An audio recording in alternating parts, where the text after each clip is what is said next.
debería de ser un futuro, por lo tanto, donde el cacao se vea como parte del futuro de las selvas en México y como parte del futuro de la sustentabilidad agroalimentaria en México. Sin familia, sin cacao. Más que un lema, es nuestro estilo de vida. Soy Andrea Vila Contreras. Y yo, Marta Elena Contreras, y te damos la bienvenida a Tardes de Cacao y Chocolate con Hacienda Napaná. Hoy nos acompaña una mujer mexicana, tabasqueña, que representa la importancia que tiene el relevo generacional y el buen manejo del cacaotal convertido en legado. La preservación de un policultivo y las tradiciones de la finca y el crecimiento y desarrollo de una marca histórica llevada a los escenarios internacionales. Con estas palabras tengo el gusto de presentarte a ti que nos ves o escuchas, a la señora Ana Beatriz Parisot Volter. Volter, muchos acá en Tabasco, en Chiapas decimos Walter, pero Ana Beatriz es nieta de don Otto Volter, alemán, y entonces es Volter. Okay. Bienvenida, Ana. Gracias por compartir con nosotros en Tardes de Cacao y Chocolate en femenino, la primera temporada. Buenas tardes, al contrario, muchísimas gracias por invitarme para platicar con ustedes y muy honrada, ¿eh? Gracias. Gracias. Más allá de los reflectores, ¿quién es Ana Parisot? Bueno, pues yo soy tercera generación de chocolateros y quinta generación de cacauteros, porque bueno, mi abuelo, el inmigrante alemán que llegó a México en 1920, el doctor Otto Walter Hayek, fundó la fábrica de chocolates Walter en 1958 en la Hacienda La Luz en Comalcalco. Pero mi abuela, su esposa, porque se casó con una tabasqueña, ya sabes, la razón por la que un hombre venga de tan lejos y se quede tan lejos de su hogar, siempre tiene que ser una mujer. Entonces, mi abuela, pues venía de una familia tabasqueña de pues mucho arraigo y de una familia donde ya el cacao formaba parte desde toda la vida, desde mis tatarabuelos. Y por eso siempre digo que nosotros somos, mis hermanas y yo, tercera generación de chocolateros, pero quinta de cacauteros, ¿no? Oye, Ana, ¿y recuerdas tu primer acercamiento al cacao y chocolate o al cacao y en su momento al chocolate? ¿O simple y llanamente creciste en él? Fíjate que eso te iba yo a comentar. Para nosotros el tema del cacao realmente es o era nuestro jardín, nuestro patio de juegos, porque yo soy la mayor de tres hermanas y nacimos básicamente en una plantación de cacao. Digo, nacimos en un hospital a 2 cuadras pues de la Hacienda La Luz, pero desde chiquititas estamos en la hacienda. Nosotros tuvimos la fortuna de crecer juntos, mis papás y mis abuelos en la misma casa. Mis papás vivían en el ala derecha y mis abuelos en el ala izquierda, si lo quieres ver así, de la hacienda, pero nosotros crecimos con ambas generaciones. Entonces, la plantación de cacao de la Hacienda La Luz, pues era el patio de juegos de mis hermanas y yo. Recuerdo claramente cuando estábamos chicas y nos íbamos a meter allá a la plantación, porque pues ahí jugábamos, cuando mi mamá o mi abuela o mi abuelo o mi papá nos pegaban de gritos a ver dónde estábamos, la respuesta siempre era, abajo del tamarindo, al lado de la guaya, atrás del zapote. O sea, los árboles madres del cacao de la plantación eran como que nuestras referencias, ¿no? De a ver dónde diantres estábamos metidos en ese momento. Y en el tema del chocolate, cuando yo estaba chica, yo siempre pensé, digo, no recuerdo con exactitud el momento en que pensaba yo eso, pero yo sé que siempre pensé que todos los niños tenían una fábrica de chocolates atrás de su casa, porque nosotros nos levantábamos de comer en la hacienda y nos íbamos corriendo para atrás a la fábrica, porque como cerraban a las 3 de la tarde, nos daba tiempo apenas de llegar a agarrar un poco de chocolate directo de la máquina y regresar corriendo, ¿no? Delicioso. Y para mí que esto era lo normal. Y resulta que me di cuenta que no era tan normal cuando las visitas escolares de la escuela donde yo estudié, que estaba a cuadra y media de la hacienda, siempre eran a la Hacienda La Luz. Y yo decía, ¿por qué todo el mundo quiere venir a mi casa? Yo quiero que me lleven a otro lado de paseo. Y ahí fue donde me di cuenta que pues les llamaba la atención la fábrica y la plantación y que no era tan normal, ¿verdad? Pero bueno. Oye, Ana, otra pregunta. ¿Cómo ves el papel y el empoderamiento de las mujeres en la cadena productiva del cacao? Bueno, mira, para mí, fíjate que esa parte yo la veo como que en el tema del cacao y el chocolate, que para mí siempre ha sido algo como muy natural. En una ocasión me hicieron una pregunta que me llamó muchísimo la atención en alguna de estas tantas entrevistas que tenemos luego en los temas de cacao y chocolate. Una persona me preguntó en una ocasión, ¿tú el chocolate cómo te lo imaginas? ¿Te lo imaginas como femenino o masculino? Se me hizo una pregunta muy rara, pero lo primero que se me vino a la mente cuando me hicieron esa pregunta fue la imagen tradicional de la típica mujer hincada en un metate moliendo cacao. Entonces, yo lo primero que pensé, bueno, para mí el chocolate es femenino. Y no solamente es femenino, siempre ha sido femenino. ¿Por qué? Porque en las cocinas en general, siempre las que han desarrollado las recetas, las que han hecho los ingredientes y han convertido la cocina en general en todo el mundo en lo que es, pues son las mujeres. De alguna manera, evolutivamente hablando, el hombre salía de cacería y la mujer se quedaba recolectando y juntando ingredientes y haciendo cosas nuevas.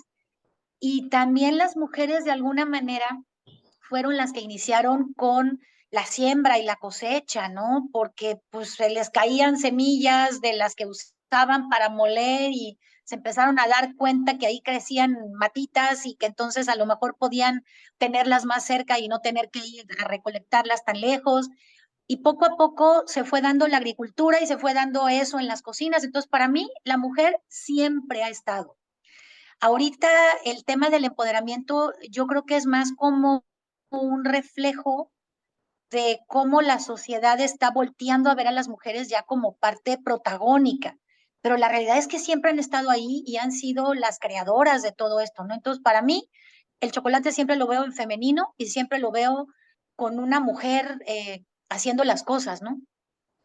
Sí, definitivamente tienes razón en ello. El chocolate yo también lo veo en femenino y veo a muchas mujeres que están atrás de él y al lado de él haciendo chocolates y toda la vida, o sea, las abuelas, bueno, en tu caso te tocó crecer, como bien dices, en una casa donde estaban tus abuelos y me imagino perfectamente, igual que mi abuela, a tu abuela diciendo, niñas, quieren un chocolate caliente. Entonces, era lo normal, o en mi caso, una bebida que era polvillo caliente, polvillo de cacao caliente, y pues lo normal en mi casa era eso, ¿no? Empezaba a llover como hoy, que está lloviendo un poquito por acá, y lo primero era la abuela, vamos a hacer chocolate. Entonces sí, tienes toda la razón en ello, siempre las mujeres, pero bueno, desde tiempos ancestrales. Y bueno, ya hablamos de cómo vemos el empoderamiento de la mujer en todo este mundo y en estos eslabones de la cadena, pero ¿nos puedes compartir tu opinión de cómo visualizas el futuro del cacao mexicano? Y porque aquí hay dos cosas para quien nos ve y escucha. Ana representa el cacao, pero también representa el chocolate y la chocolatería hoy por hoy más premiada de México. Entonces, esta pregunta sí me gustaría que la viéramos de dos formas diferentes o como dos preguntas en una. ¿Cómo visualizas el futuro del cacao en México y cómo el del chocolate? Bueno, mira, en el caso del cacao, fíjate que es bien interesante porque para mí el futuro del cacao está muy ligado al futuro de los ecosistemas. Es, en el caso, por ejemplo, de Tabasco y de México en general, el cacao o el cultivo del cacao puede ayudar muchísimo a la preservación de las selvas tropicales. Pero si tú lo ves desde el punto de vista, por ejemplo, del cacao en el mundo, en África el cacao se está convirtiendo en un problema porque como en África no es endémico, están acabando con selvas endémicas africanas para sembrar cacao. Entonces dices, ¿cómo puede ser posible que el futuro de un árbol como este pueda ser completamente maravilloso, brillante y deseable para la sustentabilidad en una parte del mundo y pueda ser peligroso en otra parte del mundo, ¿no? En el caso de México, yo creo que el cacao debe de crecer en el país. O sea, México tiene realmente muy poco cacao comparado con lo que se requiere de cacao en el país, con lo que se procesa en el país. Creo que no producimos ni el 40% de lo que procesamos.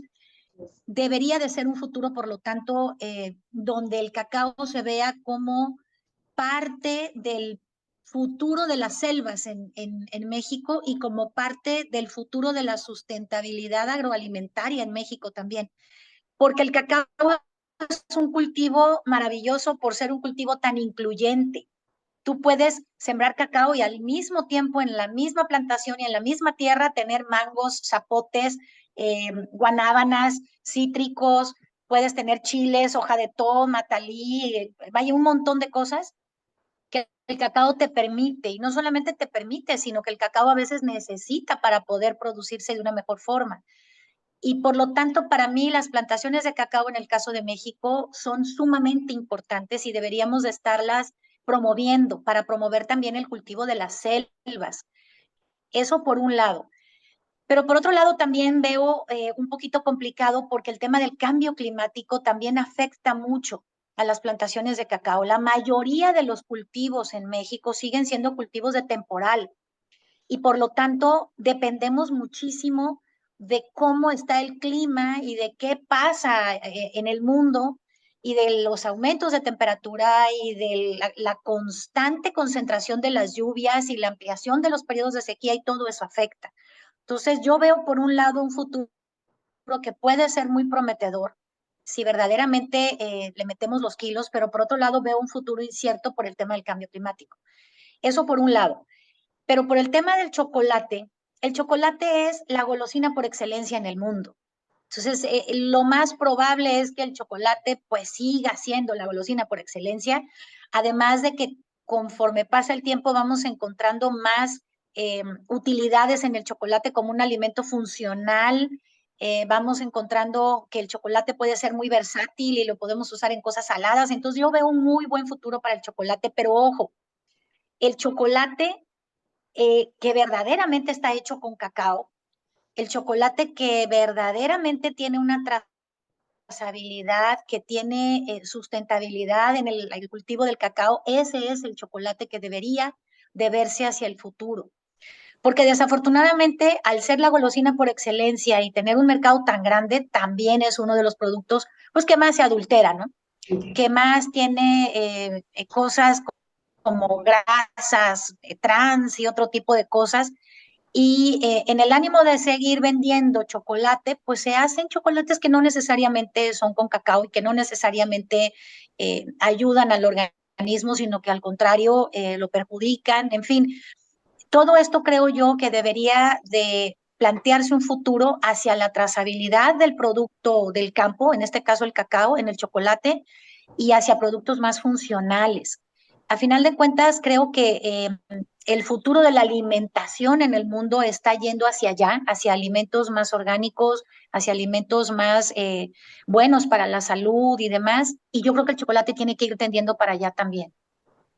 Sí, definitivamente sí. Fíjate que ese es uno de los temas siempre y lo hemos platicado muchas veces con Andrea, con Rafa, Elena, que vamos, sí deberíamos como mexicanos de hacer una diferencia en lo que consumimos, porque como bien dices, hay chocolates que son, yo les digo sucedáneos, que no son chocolates, son tipo chocolate y así deberían de decir las etiquetas, pero todavía hoy en día nos encontramos etiquetas en todos lados que dicen chocolate.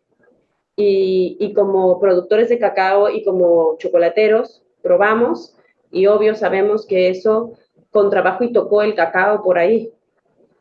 Entonces tienes ahí sí la razón completa y esta temporada de podcast y de charlas precisamente es para conocer de qué forma se está viviendo en los diferentes eslabones de la cadena y tú hablas por dos eslabones, muy importantes, el de la producción del cacao y el del chocolate y cómo se está vendiendo y cómo se está consumiendo, no solo en nuestro país, porque ustedes envían productos también a Europa y creo que acabas de enviar un palet o un contenedor, no supe, a Chicago, pero vamos, esto es importante. A nosotros cuando iniciamos con este podcast, ¿verdad? Empezamos a platicar los temas y dijimos, es importante visualizar no solo la labor de la mujer en la cadena productiva del cacao, sino qué está pasando.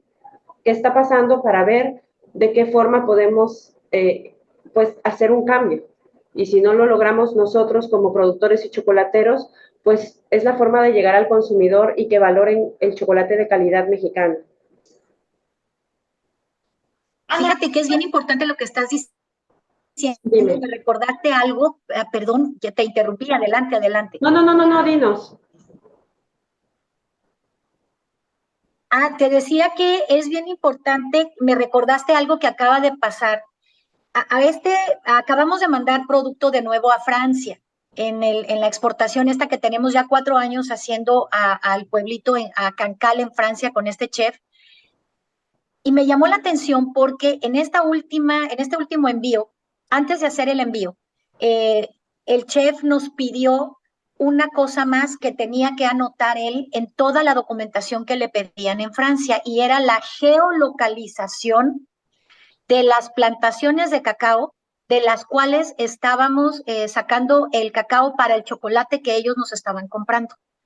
Y este tema de la geolocalización tiene que ver con que en Europa ya el tema de la trazabilidad del producto y de que ellos verdaderamente garanticen que ese cacao está viniendo de plantaciones que existen y que son sostenibles. Es decir, ellos en Europa, parte del ingreso de ese producto tiene que ser cuando ellos geolocalicen la plantación y te digan, ok, sí veo que aquí hay una selva, que sí hay plantaciones de cacao efectivamente, y entonces de ahí viene el cacao. Perfecto. Eso no se está haciendo en México. En México la trazabilidad básicamente no es como que un requisito todavía. Y la sustentabilidad de las plantaciones tampoco es un requisito, pero en Europa ya es un requisito. Y me llamó mucho la atención porque llevamos 4 años y es el primer año, es decir, acaba de entrar ese tema muy importante para poder permitir el acceso de ese producto a Francia. Sí, el año pasado Rafael estaba registrado dentro de los productores de cacao mexicanos y resulta que el año pasado dejó de aparecer en el listado de productores de cacao mexicanos porque una persona que trabaja para el gobierno, de los que hacen censos, fue al rancho y como no estaba Rafael para firmar el papel que llevaba en ese momento, reportó que nosotros no tenemos cacao. Imagínate. Entonces, los censos en México, después de ver eso, yo dije, diablos, estamos mal y tenemos que mejorar esto. No, pero estamos años luz, porque realmente ahorita la tecnología ya te permite ubicar ese tipo de cosas. O sea, desde Francia nos están pidiendo la geolocalización.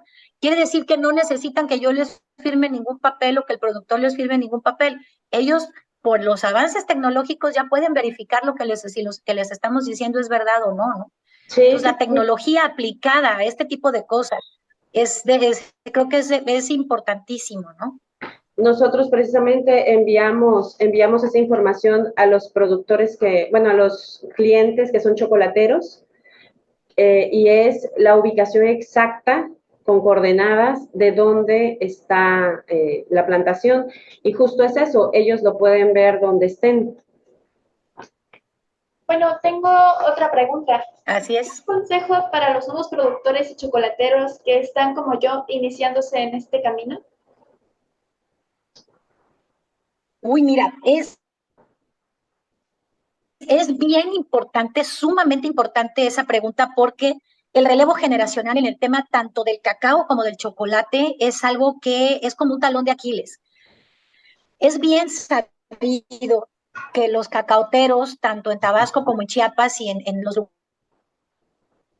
lugares en México donde hay plantaciones de cacao, pues ya son personas de edad avanzada que realmente están o estamos metidos en las plantaciones de cacao por amor al campo. Porque una vez que tú te metes en una plantación de cacao, estás bajo los árboles conoces ese cacao desde que estás pequeño, vas viendo la evolución de los árboles, ya es muy difícil que digas, ay, voy a tumbar esto y voy a sembrar caña de azúcar o voy a poner otra cosa, ¿no? Porque ya el amor a la tierra es algo que te va, es algo con lo que vas creciendo. Y luego yo ahorita, por ejemplo, cuando le doy los recorridos turísticos a las personas que llegan a la hacienda, el senderismo en la plantación es más de la mitad del recorrido. O sea, es más importante el senderismo que incluso hablarles de los premios en la fábrica de chocolates. Para mí es más importante el senderismo porque lo que verdaderamente me importa de los recorridos es que la gente entienda la importancia que tiene la plantación de cacao, los árboles de cacao, los árboles madres, como parte de la sustentabilidad de todo lo que a Tabasco todavía le queda de verde, ¿no?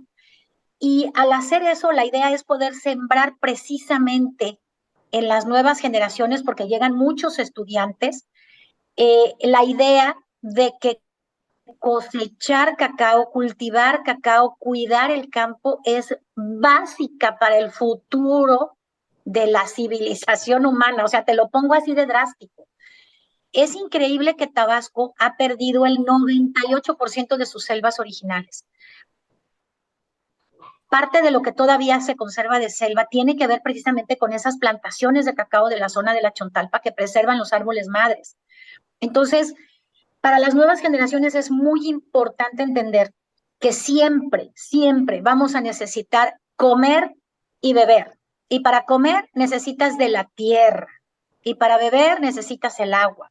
Y el agua no la puedes sostener si no conservas y preservas a las selvas, porque las selvas son las que cuidan el ciclo corto del agua. Es curioso cómo Tabasco, ahorita todo el mundo, los jóvenes de tu edad y un poquito más grandes, lo que quieren ser es ingenieros petroleros y trabajar en algo que tenga que ver con la refinería o con compañías petroleras, porque ven que los que tienen compañías petroleras o trabajan en eso, o los que trabajan en Pemex son los que tienen las camionetas, las casas y demás. Entonces, a eso aspiran. Pero fíjate cómo es curioso darse cuenta que Tabasco piensa que lo más valioso que tiene es su petróleo. A eso le ha apostado desde hace muchísimos años, desde los años 60, yo creo. Y el petróleo es un recurso no renovable. Quiere decir que Tabasco le está apostando su futuro a algo que ya sabe de antemano que se va a acabar. Imagínate cómo suena eso para ti como joven. En el caso de Chiapas, más o menos, yo creo que andamos en algo por el estilo. En el caso de Chiapas no es tanto el tema del petróleo, pero sí hay otros temas por ahí. Pero en el caso de Tabasco es bien marcado. El petróleo es lo más importante. Y sin embargo, Tabasco tiene el 33% del agua dulce superficial del país y tiene de las tierras más fértiles de todo el sureste de México. Es decir, tiene para beber y para comer, que es indispensable para la sobrevivencia del ser humano. Y el petróleo no es indispensable. Es más, el petróleo es parte del problema que tenemos en el mundo, porque por culpa del petróleo en gran medida y de las grandes empresas a nivel mundial, pues el mundo se está acabando. O sea, así de drástico te lo pongo.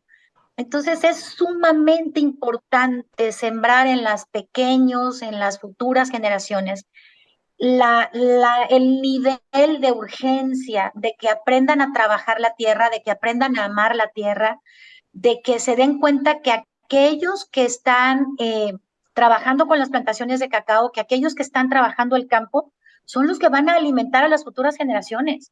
El petróleo se va a acabar y se va a acabar más pronto que tarde, pero vamos a tener que seguir comiendo y vamos a tener que seguir bebiendo agua.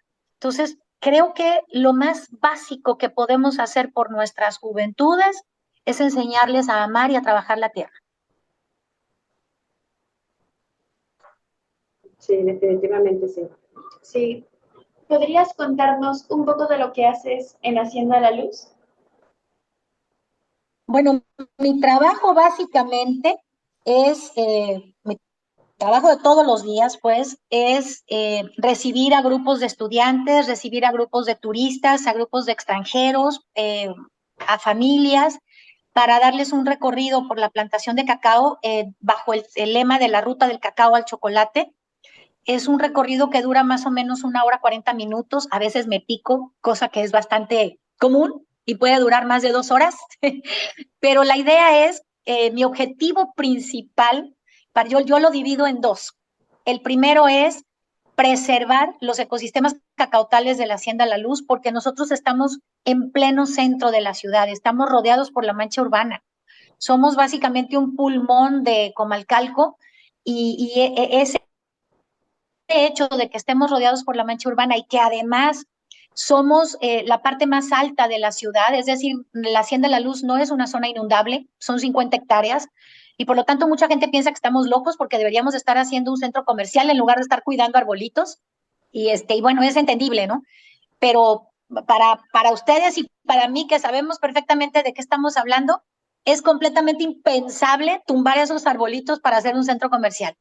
Entonces, la idea o el objetivo principal de mi trabajo es preservar eso. ¿Y cómo lo preservamos? A través de un proyecto de turismo sostenible, donde los visitantes que nos hacen el favor de hacer el recorrido en la Hacienda La Luz, lo que hacen realmente es cooperar para preservar el lugar. Y eso es algo que yo desde el principio se los hago perfectamente patente. O sea, este es un paseo, pero es un paseo que incluye regaños, porque es importante que entendamos qué estamos haciendo mal y qué podemos hacer mejor para preservar las selvas.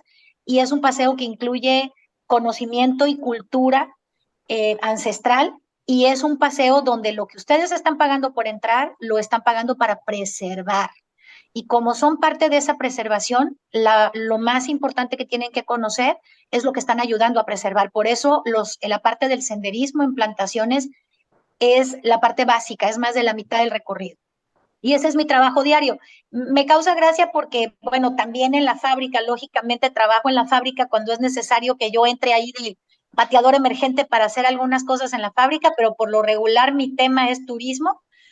Y me causa gracia porque mis hijos cuando van conmigo a la fábrica, el camino de la hacienda a la fábrica, pues es dentro de las plantaciones de cacao. Entonces tardo en llegar porque que si ya está el mono ahí arriba, que si ya se atravesó la iguana, que si ya estoy grabando para que pueda subir ahí una mariposita que vi, que si ya la ardilla está comiendo el cacao y me pongo a pelear con ella. Entonces, de alguna manera, antes de llegar a la fábrica, ya me tardé media hora en la plantación viendo y haciendo y grabando, ¿no? Pero eso es lo más padre, porque no cualquiera puede decir que el camino a la oficina es un camino lleno de naturaleza y de cosas raras que pasan, ¿no? Hoy, por ejemplo, imagínate, me encontré a un par de sopilotes haciendo ahí una danza ya como para poner su nido y estuvo bien chistoso. Me quedé viéndolos un rato hasta que, por supuesto, se ofendieron y se fueron a otro árbol, ¿verdad? Pero pues eso es parte de lo que me tocó ver hoy, ¿no? Por ejemplo, y todos los días podemos contar anécdotas de cosas que nos pasan en el campo, ¿no? Rafa me hace señas para que yo te diga que también ya tiene tus guapaques. Sembró 300 semillitas de guapaque, claro. Y nacieron como 5 o 10 nada más. Es muy difícil germinar el guapaque, pero sí, ya te tienen unos arbolitos. A mí no me nacieron, fíjate. No me nacieron, eso es lo que estaba, me preguntó el otro día Rafa y le dije, no, a mí no me nació ninguna. Nosotros el guapaque lo dejamos en remojo varios días y después de eso se sembró y te digo como de 300, fueron 5 o 6 nada más, entonces ya te tenemos por ahí guardados unos arbolitos que en cuanto nos veamos te los hacemos llegar. Es un gusto enorme platicar contigo, Ana, muchas gracias por tu tiempo, muchas gracias por aceptar estar en esta primera temporada de Charlas de Cacao y Chocolate con Hacienda Napaná, a la que llamamos Tardes de Cacao y Chocolate en femenino. No, al contrario, muchas gracias a ustedes. Y a ti que nos ves y escuchas, muchas gracias por acompañarnos en esta tercera charla también. Soy Marta Elena Contreras. Y yo, Andrea Vila Contreras. Y nos encuentras como Hacienda Napaná en Facebook, Instagram, YouTube y Spotify. Y te invitamos a seguir viendo y escuchando los próximos episodios de Tardes de Cacao y Chocolate con Hacienda Napaná cada jueves a las 5 de la tarde. Y recuerden, sin familia no hay cacao.